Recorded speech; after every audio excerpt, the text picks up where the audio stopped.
The following program is being brought to you on the Voice America Business Channel. For more information about our network and to check out additional show hosts and topics of interest, please visit voiceamericabusiness.com. The Voice America Talk Radio Network is the worldwide leader in live Internet talk radio. Visit voiceamerica.com. The views and ideas expressed on the following program are strictly those of the hosts or guests and do not necessarily reflect the views and ideas held by the Voice America Talk Radio Network, its staff, and management.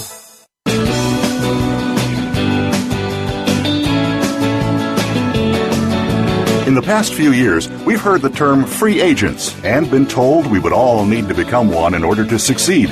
The recent economic structures have helped to promote this concept as reality. Where do we get the tools to take control of our career path in the present and future? Welcome to the Career Confidante with your host, Marie Zimenoff. Marie and her guest experts are here to provide you with the tools you need to move forward and achieve your career goals. Now, here is Marie Zimenoff. Good afternoon and welcome to the Career Confidante. Hope that you are joining today because you are looking for some career intelligence. This is your host for the Career Confidante, Marie Zimenoff, and I'm so happy that you've joined us today or you've downloaded the podcast. And the purpose of this show, and probably why you're tuning in, is because we want to take control of our own careers. Today, thinking that a company is going to help us move forward or even have an opportunity for us to advance is just not part of our economy. It's not part of our reality today in many industries. And so we're here on this show to give you the skills and tools to manage your own career and become your own free agent. And when I talk about that term, and it's thrown around a lot, you know, it's really not about starting your own business, although some of you might be interested in that. It's about being in charge of your own career development and being able to move between opportunities. As we know, our job security really no longer is in any specific job, but in our ability to move between jobs on our own. And so each week, I share my experience helping thousands of professionals advance their careers, and I bring in industry leaders to provide career intelligence that can help you stay ahead of the curve and move towards your career goals. So if you're looking for the advantage to take an opportunity and ask a career question, you can call in live at 866-472-5790.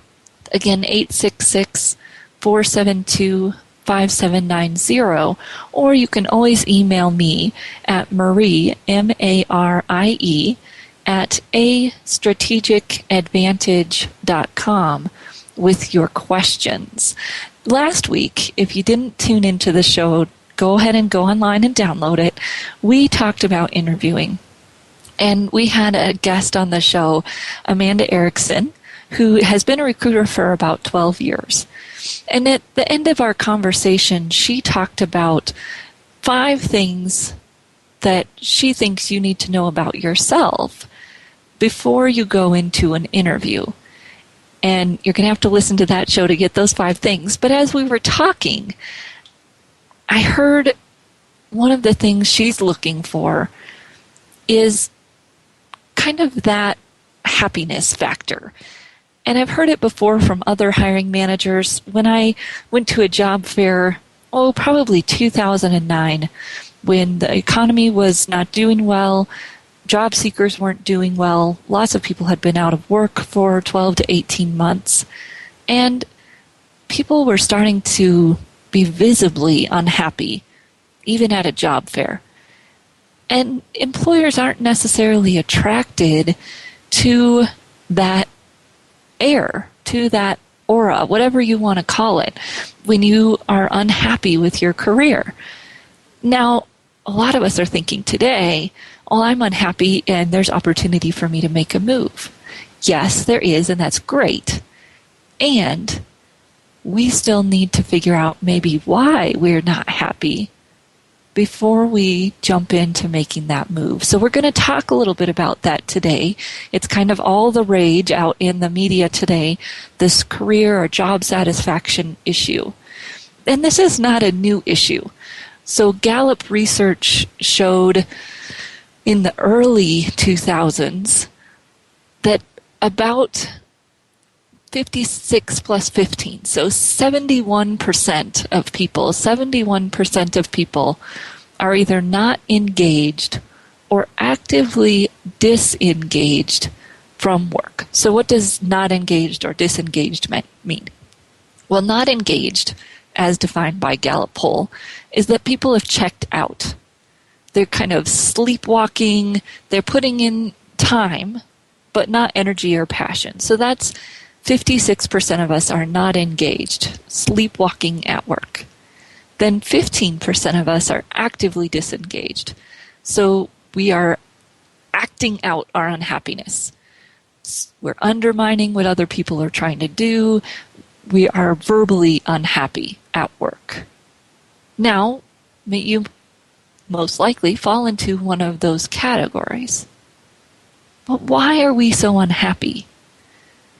Well, to answer that question, maybe a year ago, I did some research on why people leave their jobs, right? Disengagement and why people leave, probably somewhat related.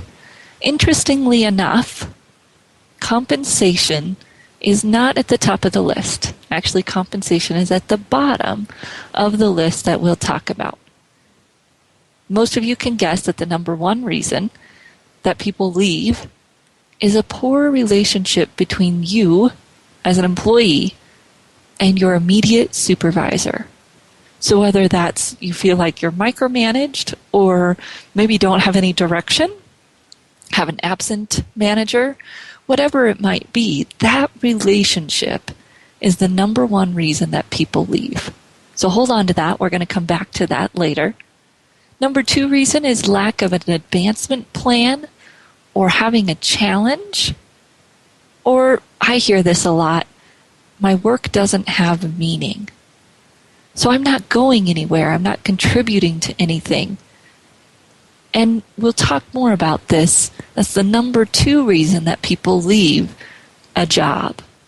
Maybe that's why you're thinking about leaving, right? There's nowhere to move. There's no step up.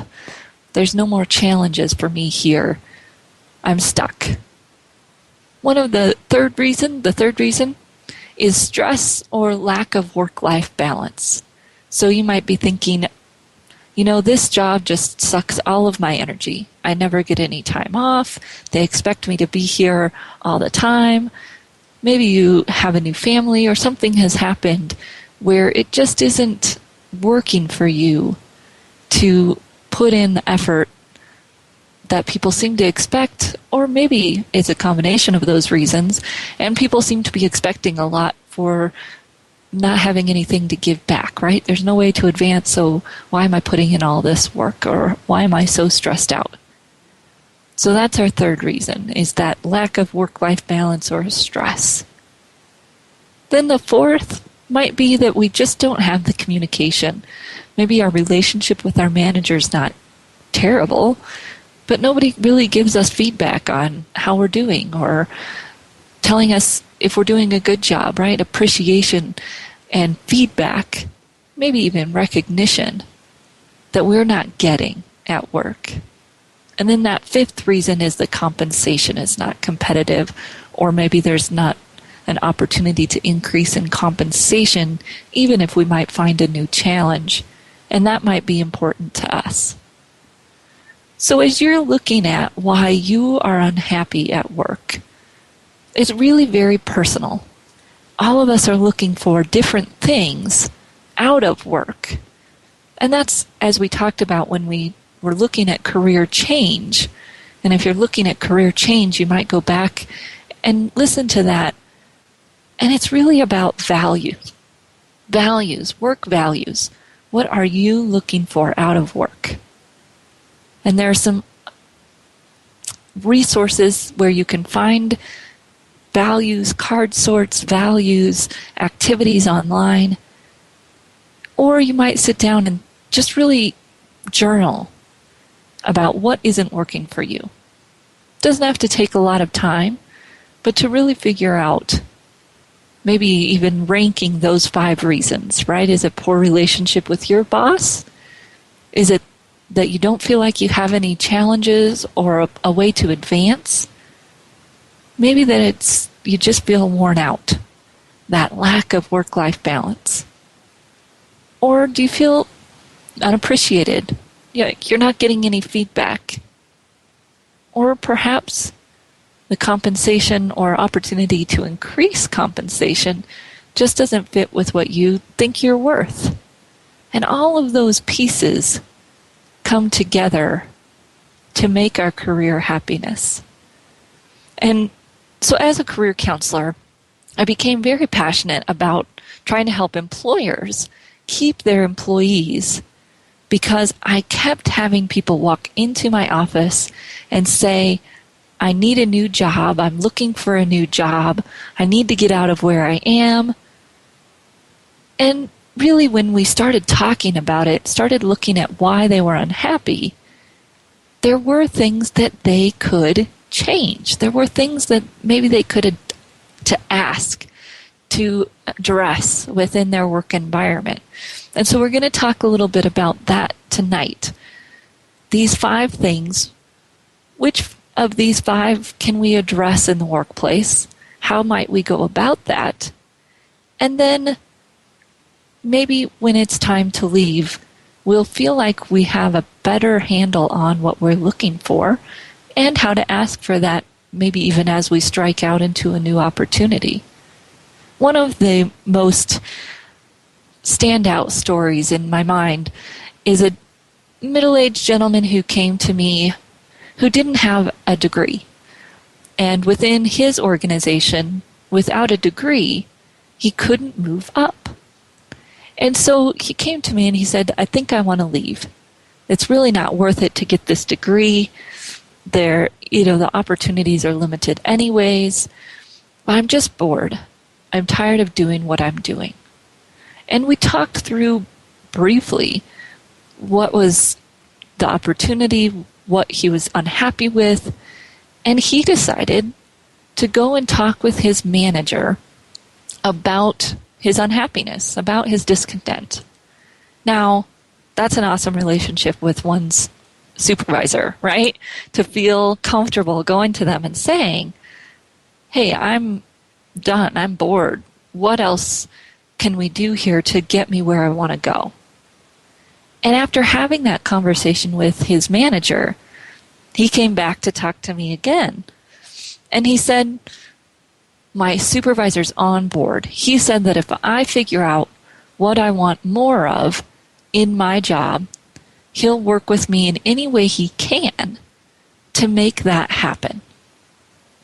And what I love when I talk to employers about this is that one supervisor's offer, not even necessarily actions yet, but just offer, that if you know what you want, I will help you get more of it in your job, made that employee more loyal than any employee I've ever seen, and engaged, even though he may not love what he's doing right now, because he was more connected to the people, he'd gotten some good feedback, he could see that there was some opportunity for advancement or challenge, and some of those things that weren't working for him at least had the hope of being reconciled, and it changed his whole approach.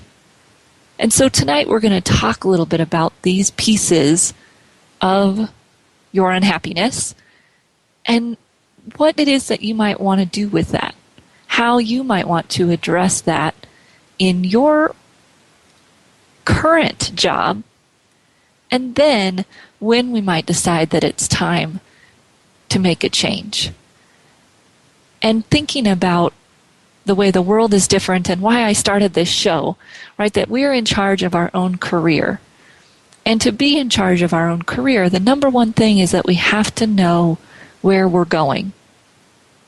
And a lot of times that is underlying our career happiness is that we don't feel like we're moving, but we really don't know where we want to go.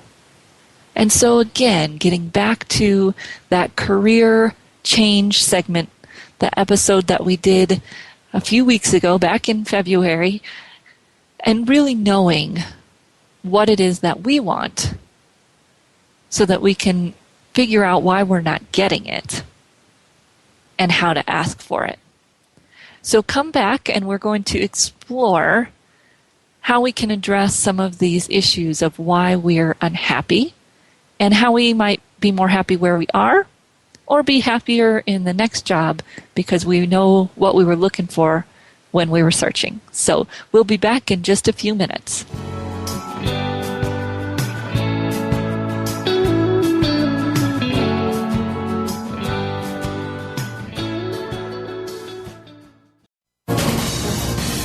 Voice America Business Network, the bottom line in business.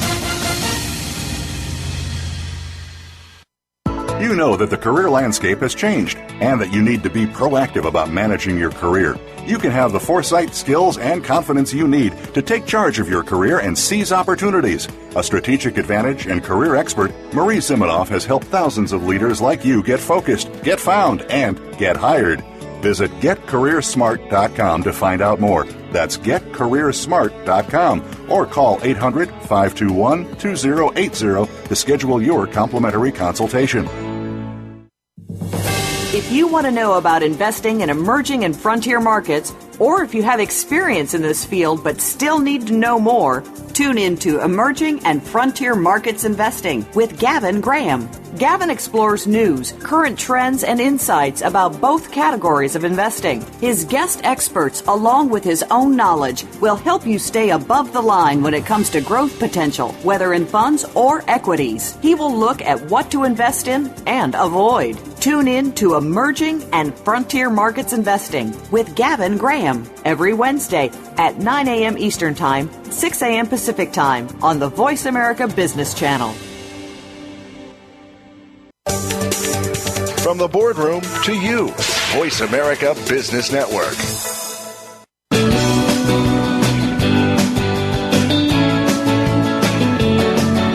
You are tuned in to The Career Confidante with Marie Zimenoff. If you have a question or comment for Marie or her guest today, please call 1-866-472-5790. That's 1-866-472-5790. You may also send an email to marie@astrategicadvantage.com. Now, back to The Career Confidante. Well, welcome back, and this evening we are talking about discontent in our career. Whether you're unhappy with your job or maybe you're thinking about, I really need to get out of this line of work altogether. How can we evaluate what's really not working for us? And really that's the first step, is to sit down and do a values exercise or whatever it might be. Go through some of that career work, right? What skills do you like to use? What do you really like doing? When have you been happy at work? And what parts of those experiences can you recreate?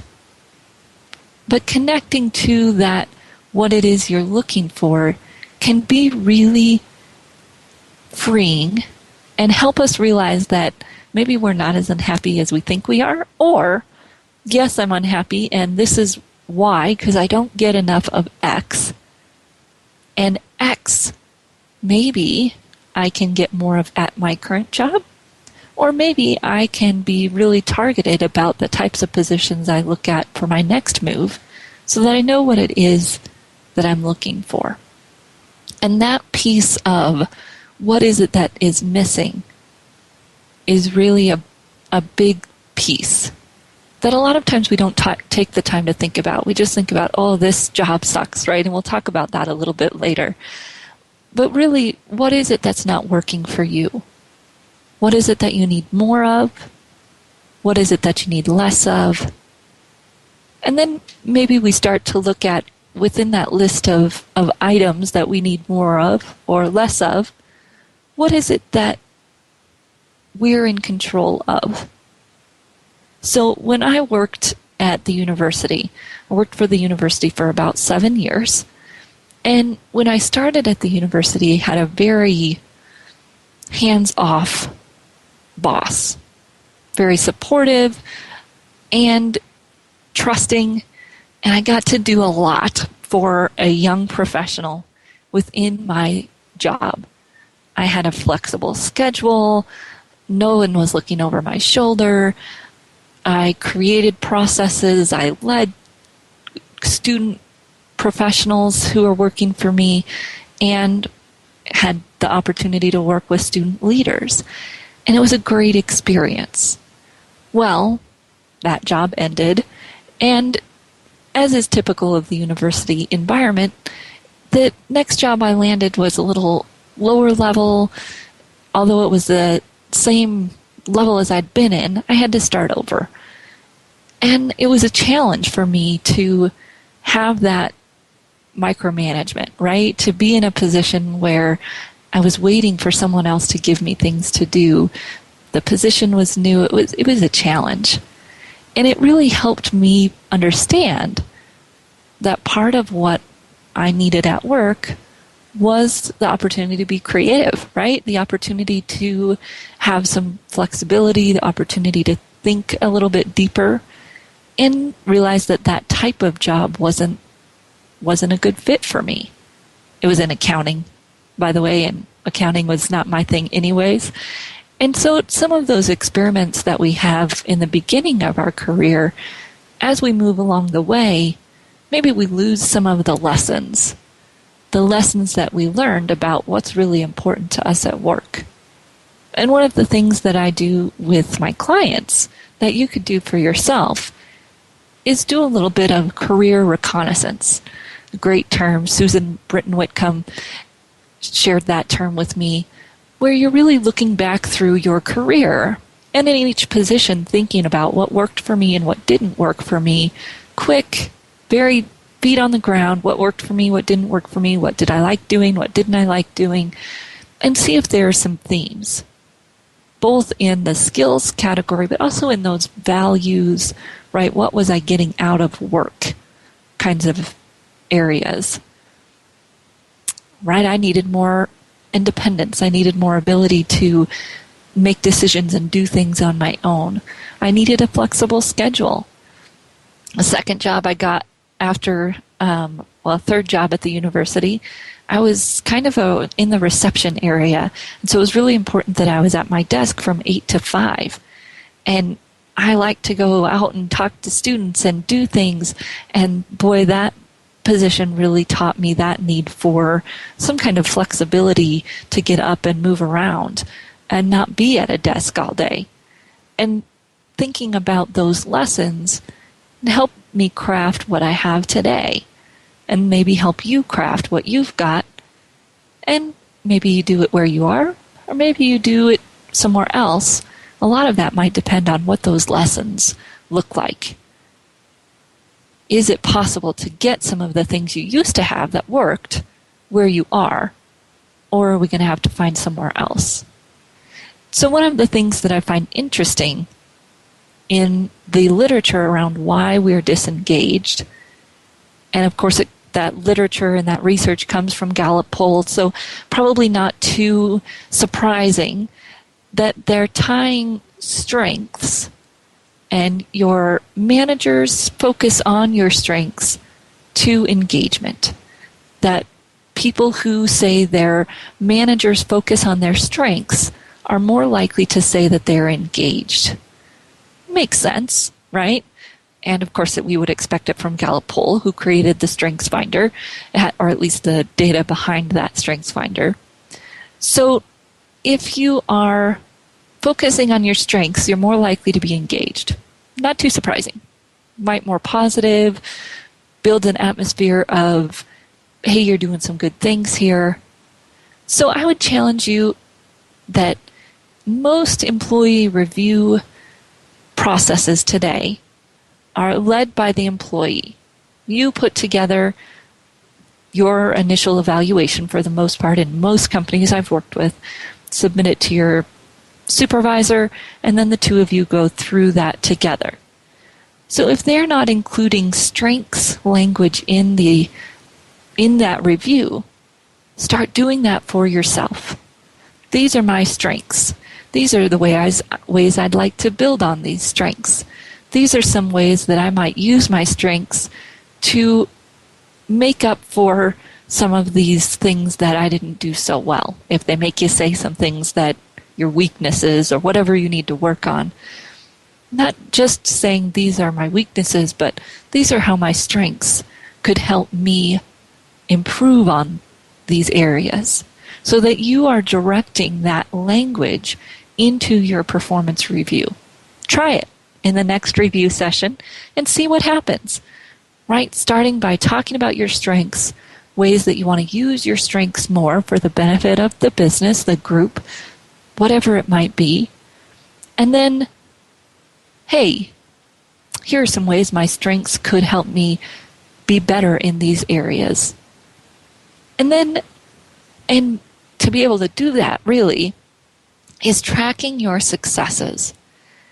And we talk about this in the interviewing and resume work, right, that we need to be able to talk about where you've had success. And if you haven't been tracking those successes, it's really hard to do that.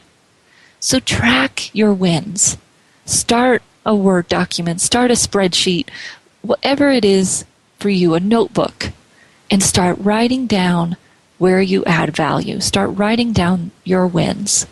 And think about how those wins are about you, but also how they're about others.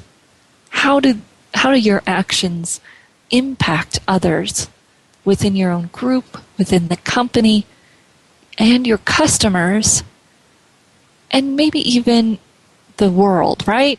We all want to feel like we have an impact, and we'll talk a little bit more about that later. But we've got to start thinking about that for ourselves, too.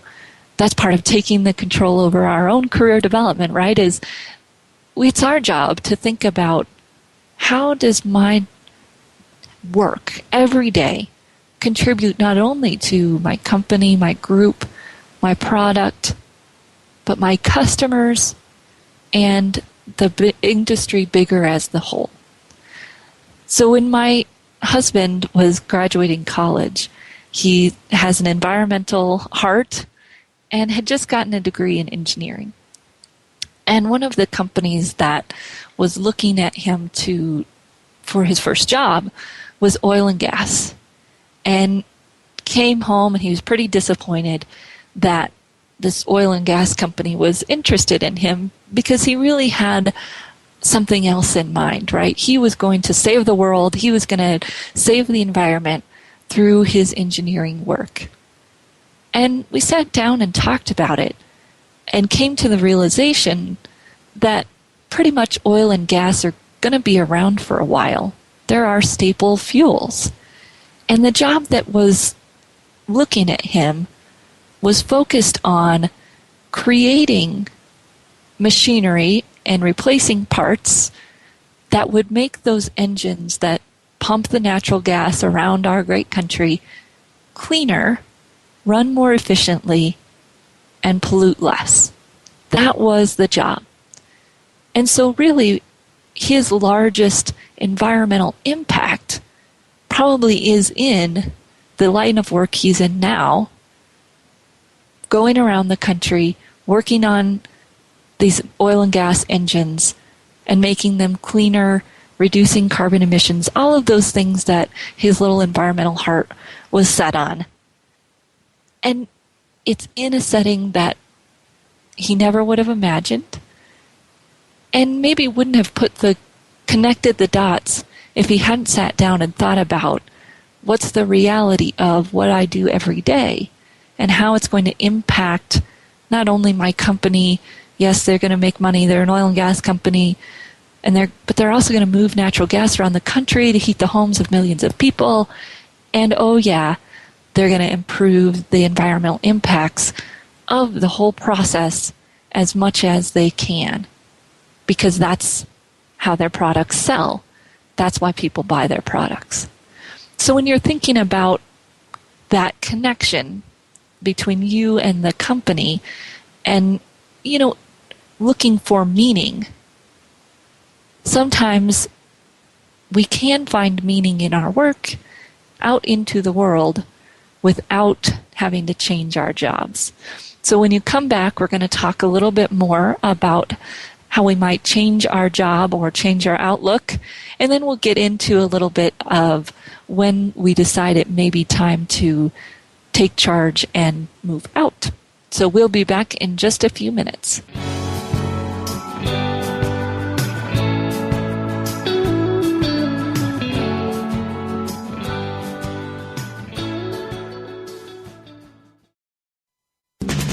We're always talking business. Talk to an expert. Call now toll free 866-472-5790. That's 866-472-5790. Voice America Business Network. You know that the career landscape has changed and that you need to be proactive about managing your career. You can have the foresight, skills, and confidence you need to take charge of your career and seize opportunities. A strategic advantage and career expert, Marie Zimenoff has helped thousands of leaders like you get focused, get found, and get hired. Visit getcareersmart.com to find out more. That's getcareersmart.com or call 800-521-2080 to schedule your complimentary consultation. We hear it and read about it every day in the news. America is heading over a fiscal cliff. Home prices are still receding and unemployment growing. How can you preserve and increase your wealth in this kind of economy? Tune in to Turning Hard Times into Good Times with host Jay Taylor. Jay will explain the decline of our monetary system and the economy and will give you winning investment ideas and the tools to protect and increase your wealth. Turning Hard Times into Good Times with Jay Taylor can be heard Tuesdays at 3 p.m. Eastern Time, 12 noon Pacific Time on the Voice America Business Channel. Think you've seen everything there is to see in online television? Let us surprise you. Visit voiceamerica.tv today for sports, health, business, and more on demand 24/7.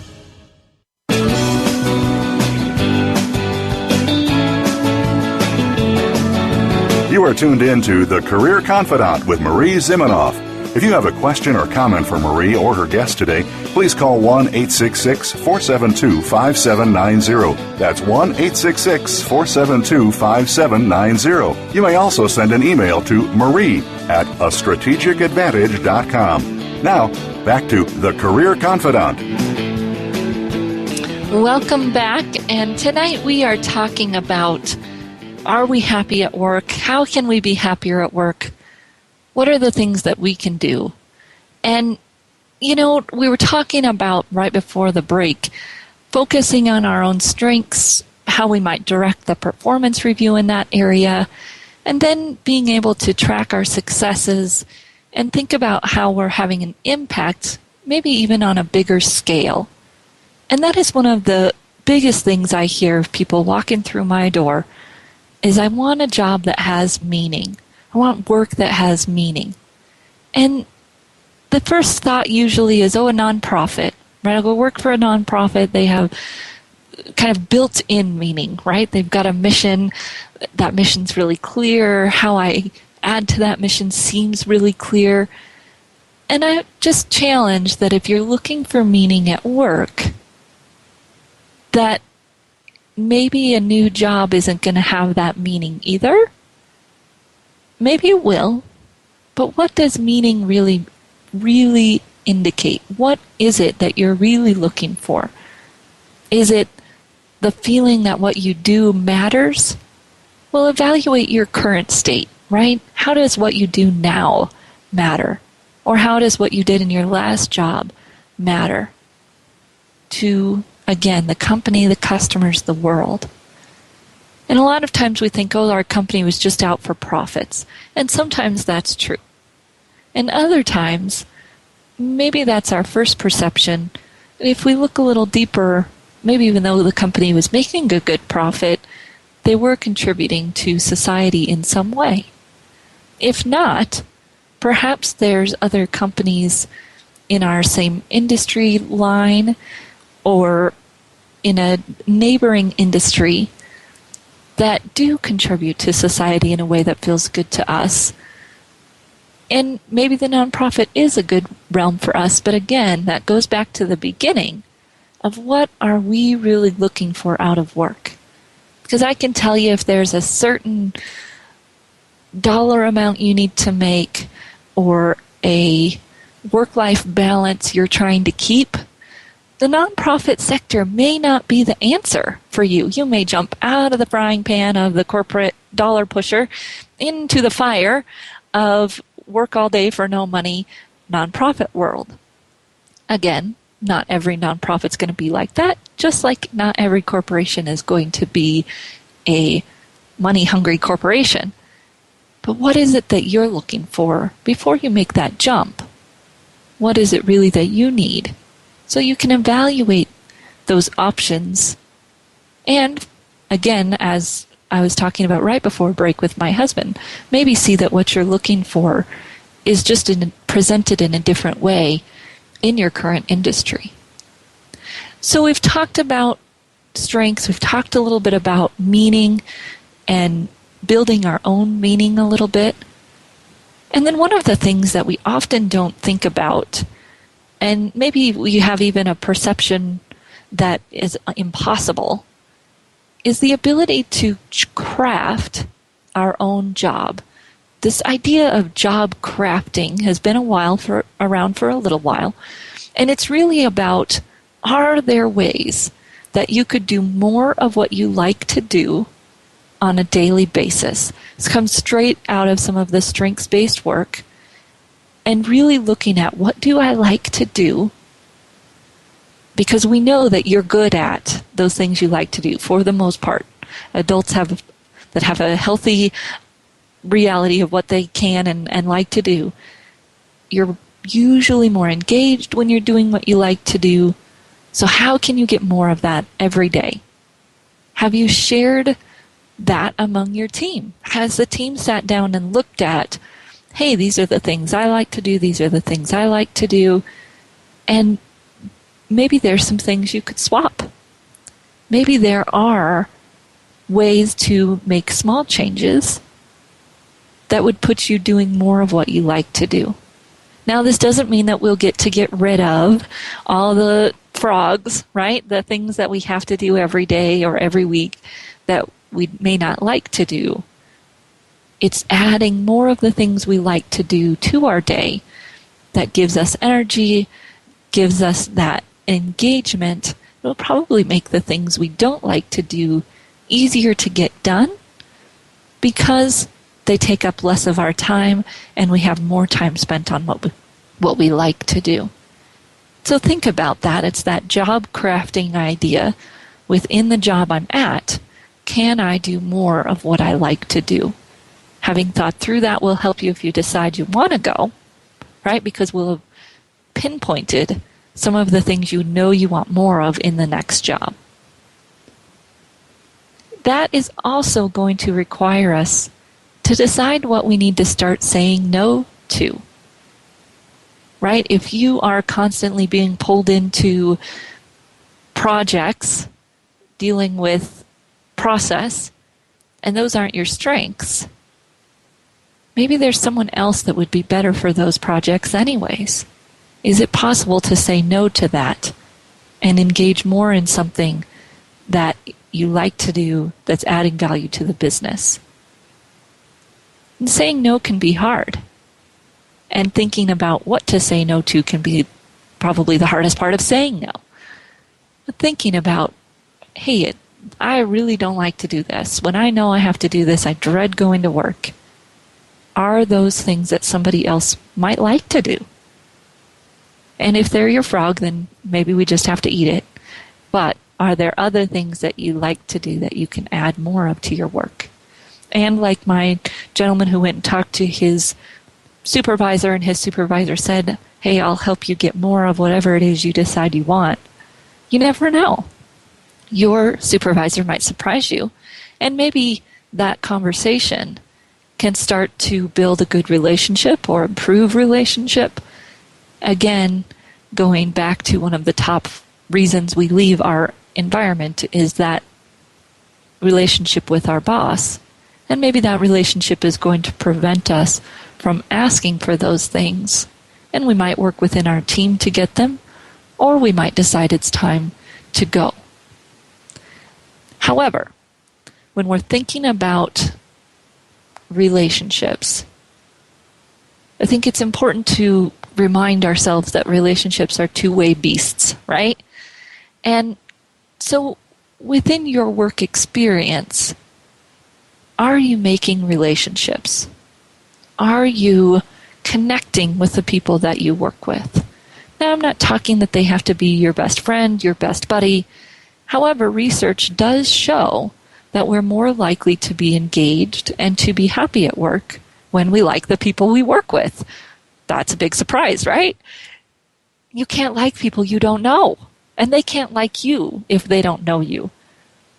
So that may be one area that we work on, is are we really connecting and building relationships with others in our work?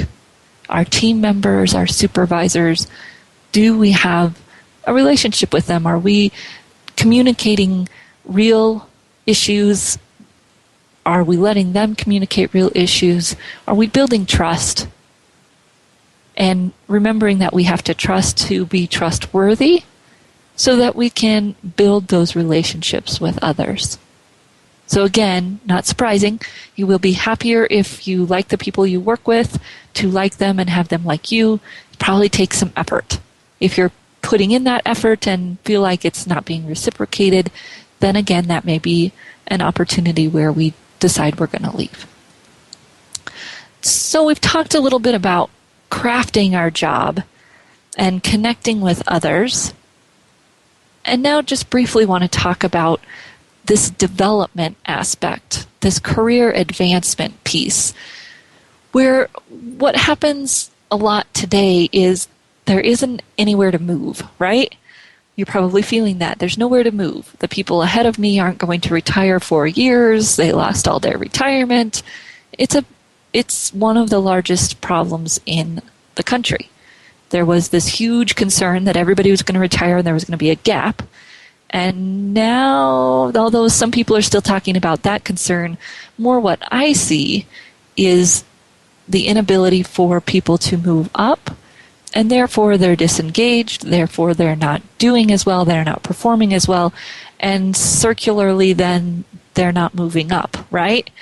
You may be in that circle where there's no chance to move up, so then you're disincentivized, so then you're not moving up.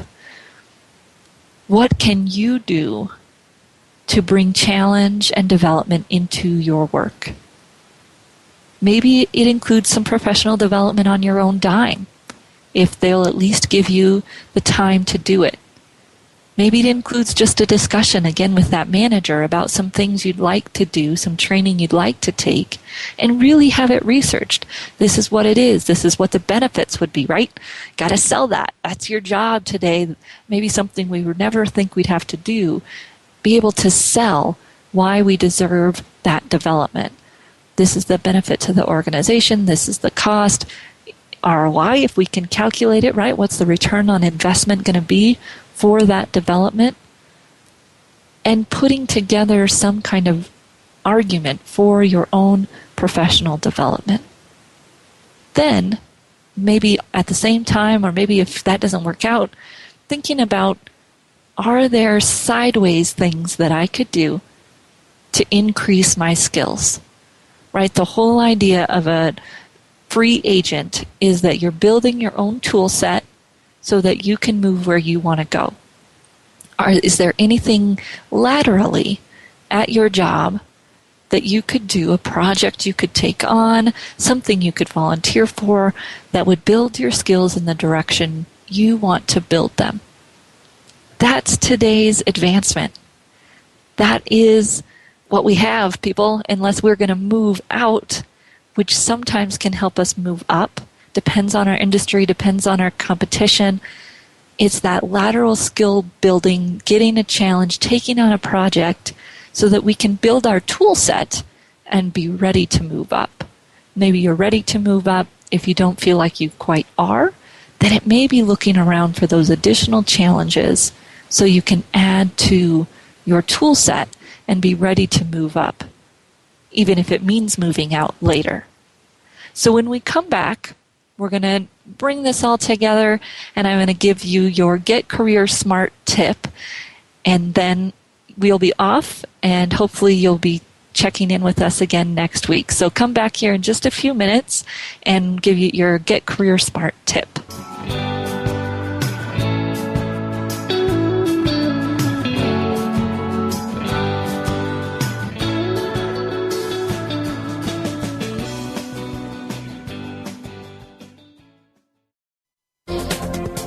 The business community's first choice in Internet Talk Radio.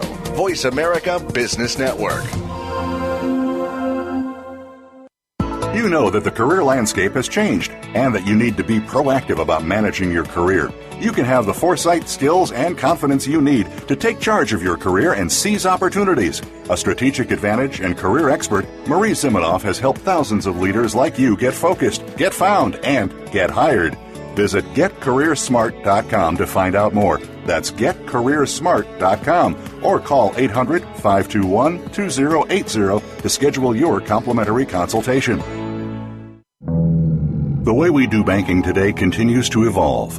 No longer is it just brick and mortar locations or traditional banker's hours. Today, banking is 24/7. It's in the home. It's on the go. It's digital. Tune in to Breaking Banks with Brett King for a look at how traditional banking as we know it has changed due to a loss of trust, changing economic conditions and consumer behavior, government involvement, and of course, technology. What does it all mean? Listen every Thursday at 3 p.m. Eastern Time, noon Pacific on the Voice America Business Channel. We're always talking business. Talk to an expert. Call now, toll free, 866-472-5790. That's 866-472-5790. Voice America Business Network.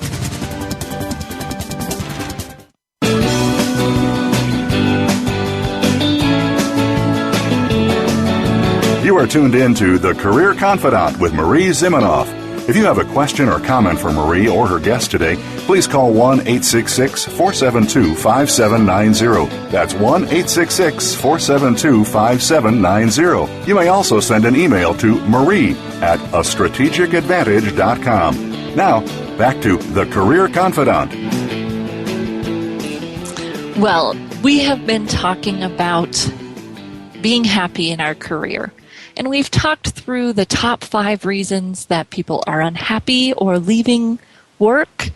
We talked about the importance of knowing about what isn't working for you.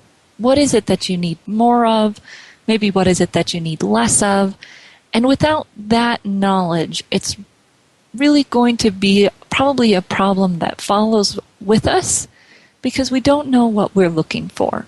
And we may know what we don't need, and that's good.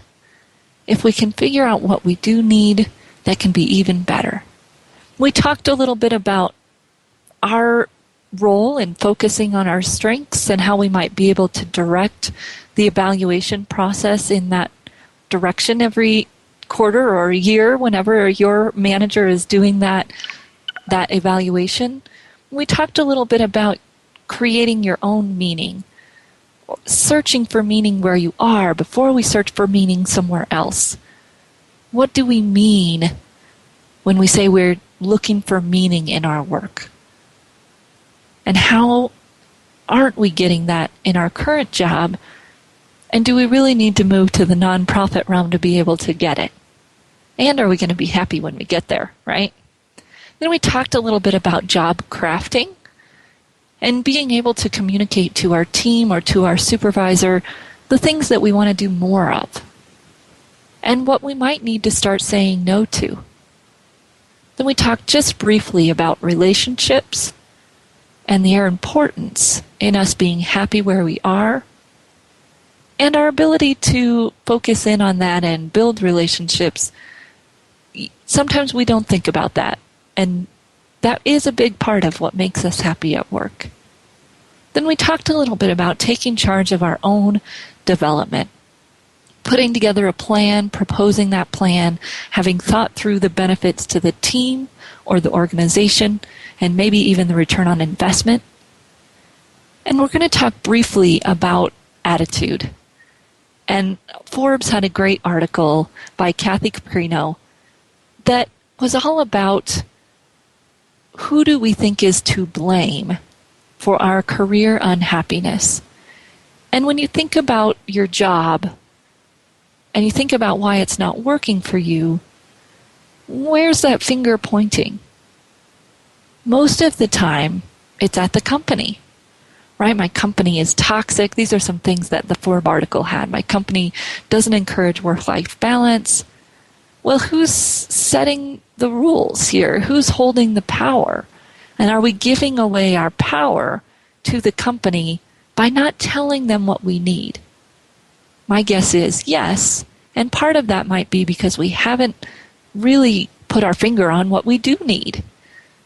First step, what do you need? Second step, ask for it in a diplomatic and not just me way, right? How does this add value to the company? And then if you aren't getting it, and you feel like you've made a valiant effort, a sincere effort to communicate those needs, then you might think about leaving. Pack your bag with that knowledge, with the knowledge not only of what you need, but the knowledge that you've asked for it and that you went ahead and made those steps instead of maybe just leaving without trying to fix it, right? Have we made those steps?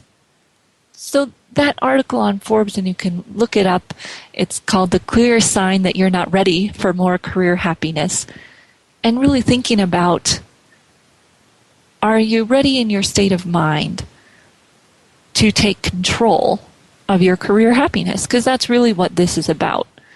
There's nobody that can make you happy. It's, are you going to decide to be happy in your career? May not be where you are at now, and maybe in your next step. My Get Career Smart tip for tonight, and if you've been following along at Get Career Smart, I posted a LinkedIn tip today. Hopefully you can go and get that if you listen to the LinkedIn show or if you missed it. And tonight, I want to talk a little bit about love. One of the other articles that I found when I was looking at this career happiness was, if you can't find the career you love, love the one you're in, right? Love the one you're with. So that idea is good, right? Love where you are. But I was sitting in a wedding ceremony, of all things, a year and a half ago, and it was a Catholic wedding. The priest was talking about love and the 3 types of love. And as he was talking, I started to think, and obviously put it in my own little career realm, and I thought, you know what? We talk so much in my world about passion. Find your passion. Find your purpose. And in the Greek terms, right, there are 4 words for love in Greek. And I think it's agape, which is a spiritual love. And then you've got eros, which is that physical, passionate love. And I want to say that passion usually doesn't last, right? We know this in marriage. We talk about it in marriage. But then when we start to talk about careers, oh, it's this big push to have a passion. Find your passion. Well, passion is good, and passion hopefully was at the beginning of your career. And just because that passion has hopefully grown into agape or a deeper kind of love doesn't mean that it's time for us to move on, right? We don't leave our marriage when that love evolves. In fact, that gets deeper, right? And so when we're thinking about our job, maybe we aren't passionate about it anymore, or maybe our passion has grown into something else. And so we wouldn't describe it that way anymore. And so I would just challenge you to think about, if we're constantly seeking that rush, if we're constantly seeking that eros, either in life and love or in our career, we're chasing something that just doesn't last. We're chasing something that is fleeting. And lots of us do that. And maybe we want to make the conscious choice to do that. I'm going to chase this passion and then that passion, and that's okay. But if you're sitting there and you've thought, you know what, I just don't have a passion, there's nothing wrong with that. You don't necessarily need to go out looking for your passion, right? We know as career professionals that different personalities display love in different ways when we're talking about relationships. So why would we expect that there's anything different in the world of work? That some of us are just going to display love for work in a different way, to feel differently about it, and not call it passion. So my Get Career Smart tip for you tonight is that you don't have to be in love with your job to love your job. You don't have to be in love with your job, in eros, in passionate desire of your job to love your job. That there are deeper ways to appreciate and to give back and to receive in that agape or even the philia way of love. And if we're building a community at work, we're more likely to deepen our appreciation of work and have the people at work deepen their appreciation of us, rather than have that flash in the pan of eros. So if you're following along, go to getcareersmart.com, and all of the shows are posted there with a brief description, and then the Get Career Smart tips following the show. You can also always check my world out and my services out at astrategicadvantage.com. And I look forward to talking with you next week and helping you continue to move forward and take control of your own career. So thank you, and we will see you next week.